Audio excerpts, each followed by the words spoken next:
পৃথিবীর কোনো জরিপ কোনো ব্যক্তি বিশ্বাস করে নাই যে বিএনপি জিতবে 1991 সালে 1991 সালে, কিন্তু পৃথিবীর কেউ বিশ্বাস করে নাই, কিন্তু জনগণ গোপনে ঠিকই তলে তলে জিতায় দিছে।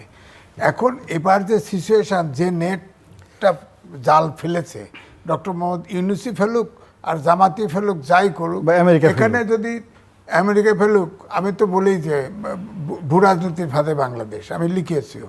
তো সুতরাং এখন যদি ওইভাবে তলে তলে কিছু হয়, আর জনগণ যদি এই প্রেশারে ঘটনা হয় যে হায় আমরা অন্ধকার যুগে যাব না, আমরা অন্তত ওপেন যুগে থাকি, তাছাড়া তো আমি তো ডিজাইন যেটা মেটিকুলাস ডিজাইন যেটা সাজানো হয়েছে, তাতে করে বিএনপি জেতার সম্ভাবনা আমি আর এখন দেখছি না। ইলেকশন হয় কিনা সন্দেহ আছে, আমার কাছে এও মনে হচ্ছে। কারণ আপনি চিন্তা করেন যে এর বাইরেও আছে, ধরেন এই ডক্টর মোহাম্মদ ইউনূস বলছে না যে ইলেকশন না হওয়ার তো দুটা কারণ আমি দেখি। একটা হচ্ছে যে ইলেকশন থেকে বড় কিছু রাজনৈতিক দল যদি সরে যায় বা পারসেপশন ওইজ বড়, বিএনপি সরবে না, এটা আমার কাছে মনে হয় না যে বিএনপির নির্বাচন থেকে কোনো অবস্থা থেকেই সরবে। কারণ তাদের যে জনসমর্থন, তারা মনে করে যে কোনো অবস্থায় যে কোনো প্রতিকূলতার মধ্যে তারা বেরিয়ে যেতে পারে, আমার ধারণা, মেবি আমরা। আরেকটা কারণ হতে পারে এমন কিছু অরাজকতা অস্থিরতা তৈরি হলো, এমন কিছু ভায়োলেন্স ক্যাজুয়ালিটি দেখা গেল, যেহেতু সরকারই শেষ পর্যন্ত বলবে যে আমাদের পক্ষে সম্ভব না, ছেড়ে দে মাকে দেবা। ঠিক আছে, এর বাইরে আর কোনো না। ধরেন এই যে ডক্টর মোহাম্মদ ইউনূস বলছে না যে তরুণদের ভিতরে অনেকেই জিতবে, তাদের ভিতর থেকে কেউ কেউ মন্ত্রীও হবে, এটা আগেই বললো কিভাবে বলেন? এটা কি মেট্রিকুলাস ডিজাইনের কয়েক মাস আগে অংশ? একবার বলেছিলেন যে ব্যালট বক্স ছিনতাই হয়ে যাবে, এই নির্বাচন কিভাবে করব, তারপরে তো আবার হঠাৎ করে উনি তো এই মাঝখানে একটা কথা ছাড়িয়ে দিয়ে সমস্যা তৈরি করে। তারপরে ধরেন আপনি বলেন হয়তো উনি তো বিএনপির তরুণদের কথাও বলতে পারেন, বিএনপির মধ্যে তো কিছু তরুণ প্রার্থী আছে। বলেন উনি ওই এক তরুণ ছাড়া কিছু বোঝে না, ওই এক তরুণ তো হাওয়া হয়ে গেছে, বোয়াল মাছের পেটের ভিতরে ঢুকে গেছে, জামাতের ভিতরে ঢুকছে না, বোয়াল মাছ ছোট মাছ খায় না, তাজা মাছ খায় না, এরপরে পেটের ভিতরে গেলে হজম হয়ে যায়। এটা 3-4 টুকরো বানায় দিছে এনসিপি। এটা যে তরুণদের বারবার ধোয়া তোলা হয়েছে 4 কোটি ভোটার তরুণদের পক্ষে, ভোটাররা তরুণরাও হতাশ, আমিও নিজেও হতাশ। কারণ 71 সালে আমাদের প্রত্যাশা পূরণ হয় নাই, যেরকম দাবি ছিল আপনার 90-এও হয় নাই। আমরা আশা করছিলাম যে অন্তত পক্ষে 5ই আগস্টের অর্থাৎ অভ্যুত্থানের পরিবর্তন পরে আমাদের প্রত্যাশা পূরণ হওয়ার পথে দেশটা আগাতে থাকবে, এবং সেই সাথে তারেক রহমান বিলেতি বাংলাদেশে আসছে, সেও হয়তো চেষ্টা করবে।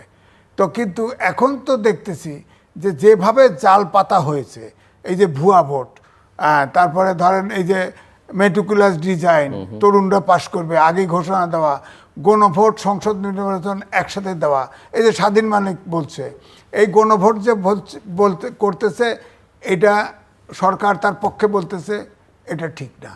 তারপরে প্রধান উপদেষ্টা তারা একটা ব্যাখ্যা দিয়েছেন ফেসবুকে, কেন তারা জাস্টিফিকেশন, লম্বা জাস্টিফিকেশন আপনি দেখেছেন না, তাহলে তো কেন তারা হ্যাঁ ভোটের পক্ষে বলছেন। সুপ্রিম কোর্টের রায় হয়ে গেছে, অন্তর্বর্তীকালীন সরকার উনি যদি পক্ষ নিতে পারেন, নিতেই হয় তো উনি রাস্তায় আসুক, অপোজিশনে চলে আসুক, আসে এনসিপি জয়েন করুক। এনসিপি তো এখন বুড়া তরুণ নাই, উনি জয়েন করুক, করে ক্যাম্পিং করুক, সমস্যা নাই, জামাতে জয়েন করুক। উনি না ভোটালা যিনি দিবে, ধরেন আমি না ভোট দেব, আমিও ট্যাক্স দিচ্ছি, আপনিও হ্যাঁ ভোট দেবেন, আপনিও ট্যাক্স দিচ্ছেন, উনি এক পক্ষে কি করে বলে? উনি বলবে, উনি প্রচার করবে উনি তো খুব চতুরতার সাথে 4 দফা করে দিয়েছে গণভোটের একটা আদেশ দিয়ে। এটা সাংবিধানিক সরকার, আগেও বলছি, সাংবিধানিক সরকার, আপনার সংবিধান সংস্কারের ম্যান্ডেটই নাই, প্রেসিডেন্ট প্রধান উপদেষ্টা কারো আদেশ দেওয়ার ক্ষমতা নাই, অথচ আদেশের বিনিময়ে এই 4 জনকে আগে গণভোটে ঢুকাই দিলেন 4 দফা, 84টা সংস্কার 4 দফার ভিতরে দিচ্ছেন কায়দা করে। আবার নোট অফ ডিসেন্ট ছিল বিএনপির 9টা, জামাতের 2টা, এনসিপির 1টা, এগুলো হাওয়া আপনি দিচ্ছেন।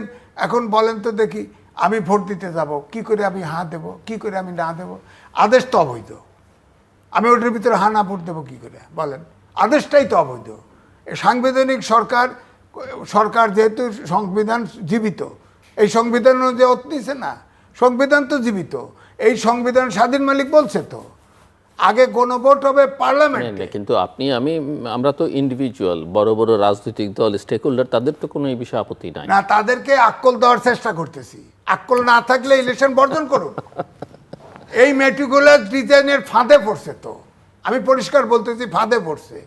আমি চাই এটা ঠিক, অন্ধকার যুগের চেয়ে বিএনপি অনেক ভালো, মধ্যপন্থা রাজনীতি, গণতন্ত্র জাতীয়তাবাদী দল, তো সে জিতুক ক্ষমতায়, বড় দল সে জিতুক, কিন্তু এই দল আমি চোখের সামনে দেখতেছি যদি খালি ইলেকশনে ঢুকলেই জেত, অত সহজ না তো। ওই যে 91 নির্বাচনের মতো হইতে পারে তো, হতে পারে তো। ধরেন এখন 91-তে তো আর কোনো ডিজাইনের অংশ হিসেবে ডিজাইন, BNP এটা ডিজাইনের অংশ হিসাবে আপনি বলেন 15 লাখ ভোটের ভিতরে 10 লাখ ভোট যদি এই মেটিকুলাস ডিজাইনের ভিতরে পড়ে যায়, 10 লাখ ভোটারে, প্রথম আলো জরিপ ছাপে দিছে, এটা আমার কথা না, প্রথম আলো বলছে 10,000 ভোটের ব্যবধানে ফেল করেছে 30টা সিট, একটা ইলেকশনে জরিপ দিছে। তো 30টা সিট হলে 10,000 ভোটে কতটি হয় খেয়াল করেন তো? 100 সিট তো নাই, 100 সিট তো নাই, যেতে কোত্থেকে? এই জন্যই তো বলতেছি তারেক রহমান কিন্তু সব প্রবাসীরাই কি জামাতকে ভোট দিবে? না, জামাত টার্গেট করবে। Okay. ধরেন 300 সিটের ভিতরে ওরা হয়তো যে কয়েকটা সিট রাখছে বা 150 সিট বা 151 সিট সরকার ফর্ম করা, ওইটা টার্গেট করবে। টার্গেট করে ওখানে এই মেট্রিকুলার ডিজাইনের এই ভোট আপনার ঢুকাই দিবে, জি। যে ট্রান্সফার ভোট আর হলো প্রবাসী ভোট, এটা দিয়ে 10,000 আপনার 151টা সিটে ঢুকাই দিবে।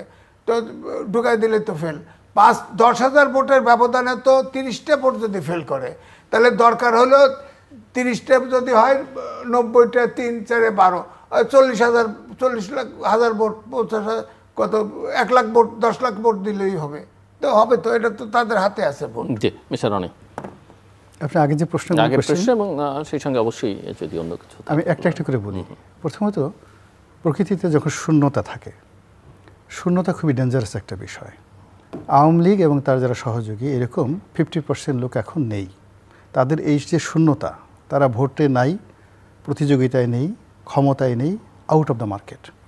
পরে এই পুরো যে 50% জায়গা, এই জায়গাটা দখল করছে, এই শূন্যতার যে জায়গাটা পূর্ণ করছে, ম্যানেজ করছে, সব কিছু হলো বিএনপি, জামাত এবং তাদের এনসিপি যারা অন্য দলগুলো আছে।